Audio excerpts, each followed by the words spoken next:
Kompetensi dasar yang dicapai pada tema 1, subtema 3, hewan sahabatku, pembelajaran 1 adalah yang pertama, pembelajaran IPA. KD 3.1, membandingkan cara perkembangbiakan hewan dan tumbuhan.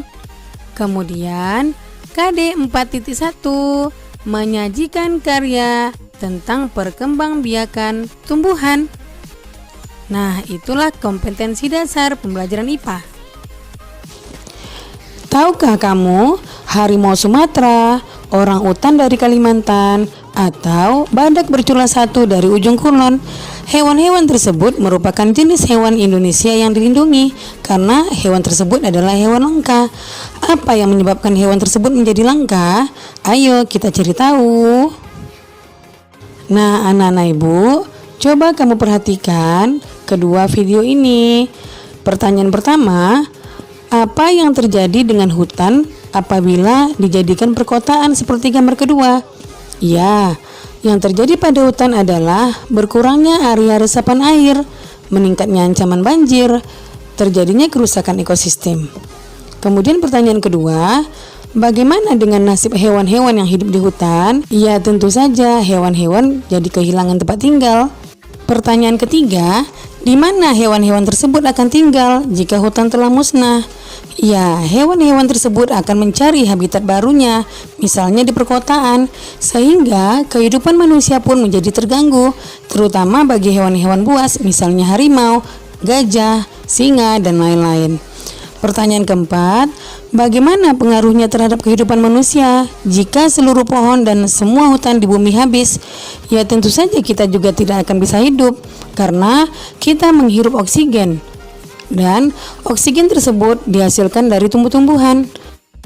Hutan harus kita jaga agar hewan dan tumbuhan yang tinggal di dalamnya dapat melangsungkan hidupnya. Keberadaan hewan dan tumbuhan sangat penting dan harus kita lestarikan supaya yang pertama tidak punah. Hewan-hewan dapat hidup bebas di hutan. Yang kedua, dapat dimanfaatkan oleh manusia sebagai bahan makanan. Kemudian yang ketiga, menjaga keseimbangan ekosistem antara produsen dan konsumen. Ini adalah gambarnya. Kemudian yang keempat, dapat dimanfaatkan sebagai sumber belajar untuk mengembangkan ilmu pengetahuan. Nah, upaya-upaya apa yang dapat dilakukan untuk melestarikan hewan tersebut? Yang pertama, memahami pentingnya pelestarian hewan. Untuk dapat melestarikan hewan, kita harus memahami cara merawatnya dengan baik. Misalnya, jenis makanannya, ukuran kandangnya yang sesuai dengan ukuran hewan peliharaan, serta kebersihan hewan dan kandangnya. Tidak hanya cara merawatnya, kita memelihara hewan juga harus memperhatikan jumlah populasinya. Jika hewan tersebut adalah hewan langka, kita tidak boleh mengusiknya, serta menjaga mereka untuk hidup di habitat aslinya. Yang kedua, membuat tempat penangkaran untuk hewan langka. Pembuatan penangkaran hewan bertujuan agar hewan langka dapat berkembang biak dengan aman. Setelah cukup umur, mereka dilepas ke alam bebas agar hidup secara alamiah. Kemudian yang ketiga, tidak melakukan perburuan liar dan jual beli hewan langka. Berdasarkan Undang-Undang RI Nomor 5 Tahun 1990, Pasal 19, setiap orang dilarang melakukan kegiatan yang dapat mengakibatkan perubahan terhadap keutuhan kawasan suaka alam. Itulah upaya-upaya yang dilakukan manusia untuk dapat melestarikan hewan. Nah, kemudian kita lanjutkan ke pembelajaran IPS. Hewan dan tumbuhan telah memberikan manfaat yang luar biasa, bukan hanya untuk penduduk Indonesia, namun juga penduduk di Asia Tenggara. Berikut adalah sekilas fakta politik negara-negara ASEAN. Yang pertama, negara kita yaitu Indonesia. Kepala negara, presiden, ibu kota, Jakarta. Bahasa nasional adalah bahasa Indonesia. Mata uang, rupiah. Hari kemerdekaan 17 Agustus 1945. Lagu nasional Indonesia Raya. Indonesia merupakan negara dengan luas wilayah terbesar di Asia Tenggara. Negara kepulauan ini memiliki kurang lebih 17.000 pulau. Fakta geografis ini membuat warga Indonesia terdiri atas berbagai suku, agama, dan budaya. Ada ratusan suku serta ratusan dialek di seluruh wilayah Indonesia. Kemudian Malaysia, kepala negaranya adalah Sultan Muhammad. Kepala pemerintahannya adalah Datuk Seri Muhammad Najib bin Tun Abdul Razak. Ibu kota Kuala Lumpur. Bahasa Melayu, Inggris, Cina, dan Tamil. Mata uang ringgit. Hari kemerdekaan 31 Agustus 1957. Lagu nasional adalah Negaraku. Tahun 1400-an, wilayah di Selat Malaka mulai dikenal sebagai pusat perdagangan. Sejak saat itu, wilayah tersebut menjadi daerah yang diperebutkan. Tahun 1511, Portugis berhasil menguasai Malaka. Tahun 1641, Belanda mengambil alih. Lalu tahun 1786, Inggris masuk ke Malaka dan menguasai Pulau Penang. Itulah sekilas tentang Malaysia. Kemudian Singapura. Kepala negaranya adalah presiden. Kepala pemerintahnya adalah Perdana Menteri. Ibu kota Singapura. Bahasa nasional Inggris, Melayu, Mandarin, dan Tamil. Mata uang dolar Singapura. Hari kemerdekaan 9 Agustus 1965. Lagu nasional Majulah Singapura. Singapura adalah wilayah terkecil di wilayah Asia Tenggara. Jumlah penduduknya paling sedikit. Namun Singapura dapat menjadi negara yang paling maju. Hal ini tidak lepas dari peran Lee Kuan Yew, pendiri dan Perdana Menteri pertama Singapura. Ia memegang jabatan Perdana Menteri selama 7 periode berturut-turut. Selama masa kepemimpinannya, ia melakukan banyak perubahan.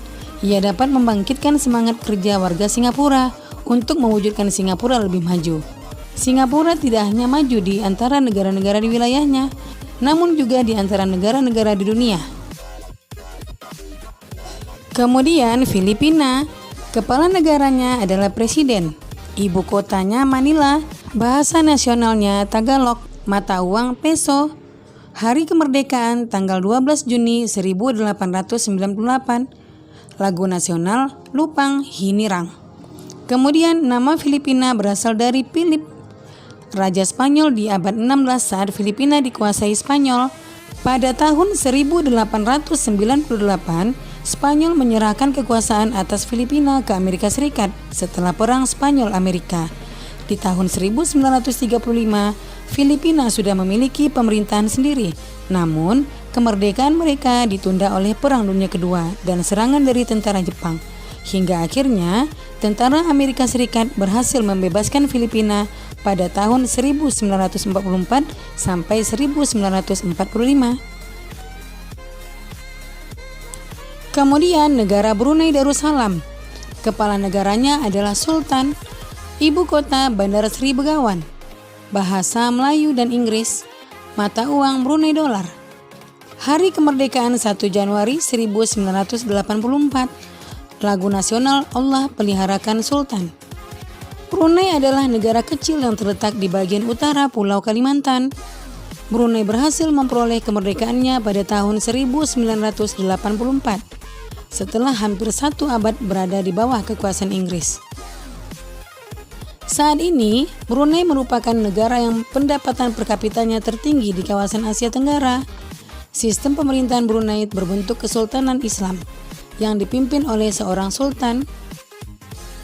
Kemudian Vietnam, kepala negaranya adalah presiden, kepala pemerintahan Perdana Menteri, ibu kota Hanoi, bahasa nasional Vietnam, mata uang dong. Hari kemerdekaan tanggal 2 September 1945. Lagu nasional Tin Con Cha. Vietnam merupakan sebuah negara sosialis yang dipimpin oleh Partai Komunis Vietnam. Presiden merupakan kepala negara yang sekaligus menjadi pemimpin militer. Perdana Menteri dipilih untuk menjalankan pemerintahan. Penduduk awal Vietnam berasal dari lembah Sungai Merah sekitar 5.000 tahun yang lalu. Mereka bertahan sampai sekitar 207 sebelum Masehi. Kemudian negara Laos. Kepala negaranya adalah presiden, kepala pemerintahan Perdana Menteri, ibu kota Vientiane, bahasa nasional Lao, mata uang Kip. Hari kemerdekaannya tanggal 19 Juli 1949. Lagu nasionalnya adalah Pengsat Lao. Nenek moyang penduduk Laos berasal dari Cina Selatan. Pada tahun 1353, penduduk Laos dipimpin oleh Phangaon. Kemudian negara Thailand, kepala negaranya Maha Vajiralongkorn, kepala pemerintahannya Perdana Menteri, ibu kota Bangkok, bahasa Thai, mata uang Baht. Negara ini tidak pernah dijajah. Lagu nasional National Anthem of Thailand. Thailand adalah satu-satunya negara di Asia Tenggara yang tidak pernah dijajah. Dahulu dikenal sebagai Siam. Thailand sendiri memiliki arti tanah kebebasan. Sejak tahun 1932, Thailand menganut sistem monarki konstitusional yang dipimpin oleh seorang raja. Raja kemudian memilih Perdana Menteri dari anggota Dewan Perwakilan. Thailand mulai dihuni oleh manusia diperkirakan pada 2000 tahun sebelum Masehi. Negara Myanmar, kepala negara presiden, ibu kota Naypyidaw, bahasa nasional Myanmar, mata uang Kyat. Kemudian hari kemerdekaan 4 Januari 1948. Lagu nasional adalah Kaba Ma Kiai. Kemudian yang terakhir adalah Kamboja. Kepala negaranya adalah raja. Kepala pemerintahan adalah Perdana Menteri. Ibu kotanya Phnom Penh. Bahasa nasional adalah Khmer. Mata uang Riel. Hari kemerdekaan 9 November 1953. Lagu nasionalnya Royal Kingdom. Luas wilayah Kamboja tidak besar. Wilayah Angkor merupakan pusat pemerintahan Khmer. Kekaisaran ini menguasai sebagian besar daratan utama Asia Tenggara di abad ke-9 sampai dengan abad ke-23. Nah, sekarang kita ke pembelajaran bahasa Indonesia. Coba kamu dengarkan teks ini baik-baik ya.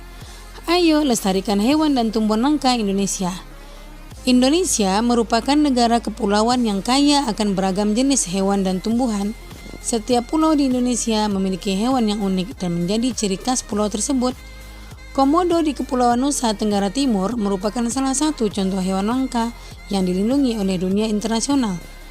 Pulau Komodo secara resmi diakui sebagai salah satu dari 7 keajaiban dunia. Pulau ini menjadi sebuah taman nasional yang dikagumi oleh masyarakat dunia. Taman nasional banyak terdapat di Indonesia seperti Taman Nasional Tanjung Puting di Kalimantan yang melindungi orangutan. Tujuan dibuatnya Taman Nasional adalah untuk melestarikan hewan dan tumbuhan yang semakin berkurang jumlahnya. Bertambahnya jumlah penduduk menjadi penyebab utama berkurangnya hutan tempat hidup hewan-hewan tersebut. Pembangunan gedung dan perumahan menjadi penyebab menyingkirnya hewan tersebut dari habitat aslinya. Perburuan liar mengakibatkan hewan tersebut berada di ambang kemusnahan. Nah, pertanyaannya, mengapa hewan-hewan tersebut perlu dilestarikan? Apa manfaatnya bagi kelangsungan hidup rakyat Indonesia? Kompetensi dasar untuk pembelajaran PPKN 1.1 bersyukur kepada Tuhan Yang Maha Esa atas nilai-nilai Pancasila secara utuh sebagai satu kesatuan dalam kehidupan sehari-hari. Nah, sedangkan KD 2.1 bersikap penuh tanggung jawab sesuai nilai-nilai Pancasila dalam kehidupan sehari-hari.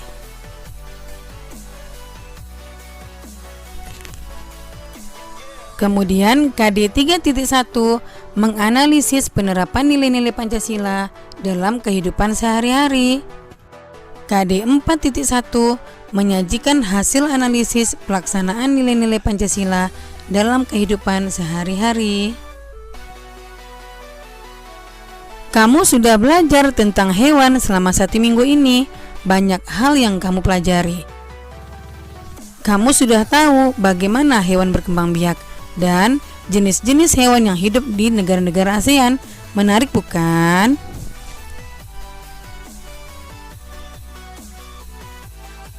Nah, ini adalah isi sila dalam Pancasila. Sila pertama, ketuhanan yang Maha Esa. Simbolnya adalah bintang. Sila kedua, kemanusiaan yang adil dan beradab. Simbolnya adalah rantai. Sila ketiga, persatuan Indonesia. Simbolnya adalah pohon beringin.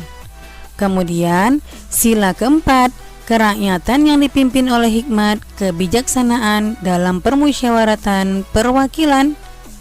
Dan sila kelima, keadilan sosial bagi seluruh rakyat Indonesia, disimbolkan dengan padi dan kapas. Itulah isi sila dalam Pancasila.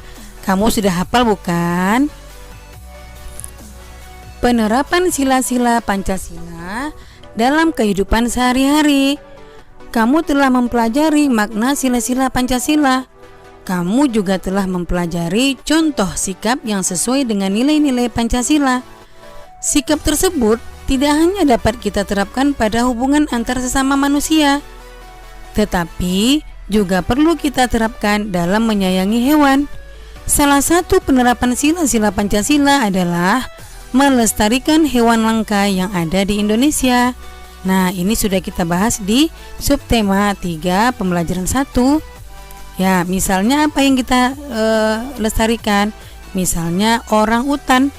Orang utan merupakan hewan yang dilindungi karena keberadaannya sangat langka. Menjaga dan melindungi hewan langka merupakan kewajiban seluruh warga negara Indonesia. Pihak-pihak yang berusaha memburu dan menyakiti hewan-hewan yang dilindungi akan diberi sanksi tegas oleh negara.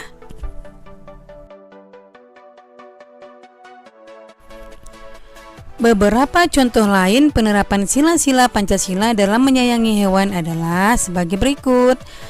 Yang pertama, melindungi dan merawat hewan sebagai tanda syukur kepada Tuhan Yang Maha Esa. Nah, ini sesuai dengan sila pertama dalam Pancasila, yaitu merawat hewan. Kemudian yang kedua adalah melaksanakan kewajiban dan hak kita dalam menyayangi hewan di sekitar kita. Nah, ini sesuai dengan sila keempat dalam Pancasila, yaitu tentang hak dan kewajiban ya nak. Jadi hak dan kewajiban sesuai dengan sila keempat. Kemudian yang ketiga adalah memiliki kebanggaan terhadap hewan-hewan asli Indonesia yang unik dan beragam. Nah, ini sesuai dengan sila ketiga, mencintai atau bangga terhadap hewan-hewan asli Indonesia, sesuai dengan sila ketiga ya nak. Hari ini Ibu akan mengajar tentang tema 1, selamatkan makhluk hidup. Subtema 3, ayo selamatkan hewan dan tumbuhan.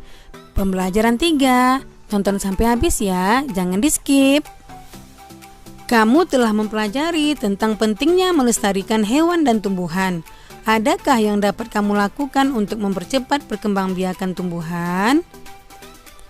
Ya, perkembangbiakan generatif. Perkembangbiakan generatif adalah perkembangbiakan tumbuhan secara kawin atau pembuahan. Proses perkembangbiakan generatif ini membutuhkan alat kelamin jantan dan alat kelamin betina. Alat kelamin jantan itu adalah serbuk sari dan alat kelamin betina adalah kepala putik. Baik tumbuhan ataupun hewan dapat mengalami pembiakan secara generatif ini. Pembiakan secara generatif ditandai dengan adanya pembuahan. Pembuahan merupakan proses peleburan yang melibatkan sel kelamin jantan dan sel kelamin betina yang pada akhirnya akan menghasilkan zigot dan menjadi organisme baru. Pembuahan pada tumbuhan adalah proses dari peleburan serbuk sari dan kepala putik. Beberapa contoh tumbuhan yang berkembang biak dengan vegetatif alami. Yang pertama adalah akar tinggal. Contohnya kunyit, jahe, dan lengkuas. Ada lagi yang lainnya ya. Kemudian yang kedua, umbi lapis. Contohnya bawang merah, bawang putih, dan bawang bombay. Yang ketiga adalah umbi batang. Contohnya ubi jalar, kemudian kentang. Nah, yang keempat adalah umbi akar. Umbi akar contohnya wortel, lobak, dan singkong. Perkembangbiakan vegetatif alami selanjutnya adalah tunas adventif. Contohnya adalah cocor bebek. Kemudian yang keenam adalah tunas. Contohnya pisang, kemudian tebu, dan bambu. Nah, ini adalah contoh tunas. Kemudian yang ketujuh, spora. Contoh spora adalah lumut, paku, dan jamur. Nah, ini contoh spora ya nak. Paku, lumut, dan jamur. Yang kedelapan adalah geragih. Contoh geragih adalah pada rumput teki dan stroberi. Nah, inilah contoh-contoh perkembangbiakan vegetatif alami pada tumbuhan. Kemudian kita beralih ke perkembangbiakan vegetatif buatan pada tumbuhan. Yang pertama adalah mencangkok. Mencangkok adalah cara melakukan perkembangbiakan dengan mengupas kulit batang dan membungkusnya dengan tanah agar tumbuh akar pada bagian tersebut, dan juga memperoleh hasil. Tumbuhan yang akan dicangkok harus memiliki batang kayu seperti pohon mangga, rambutan, nangka, dan lain-lain. Kemudian perkembangbiakan vegetatif buatan dengan stek. Stek adalah cara perkembangbiakan dengan cara memotong bagian tumbuhan kemudian ditanam langsung ke tanah. Agar dapat tumbuh menjadi tumbuhan baru, maka bagian tumbuhan yang di stek harus memiliki mata tunas dan ditanam pada tanah yang berhumus dengan mendapat kesuplai air dan nutrisi yang cukup. Selanjutnya adalah mengenten atau menyambung. Perkembangbiakan mengenten atau menyambung adalah perkembangbiakan buatan yang biasanya dilakukan pada tumbuhan sejenis, yaitu buah-buahan atau ketela pohon, demi mendapatkan kualitas buah yang baik. Mengenten atau menyambung adalah menggabungkan batang bawah dan batang atas dua tanaman yang sejenis. Nah, itulah 3 contoh dari perkembangbiakan vegetatif buatan pada tumbuhan.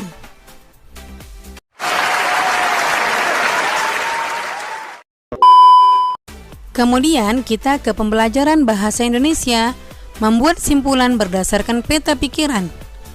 Ayo ingat kembali cara membuat simpulan.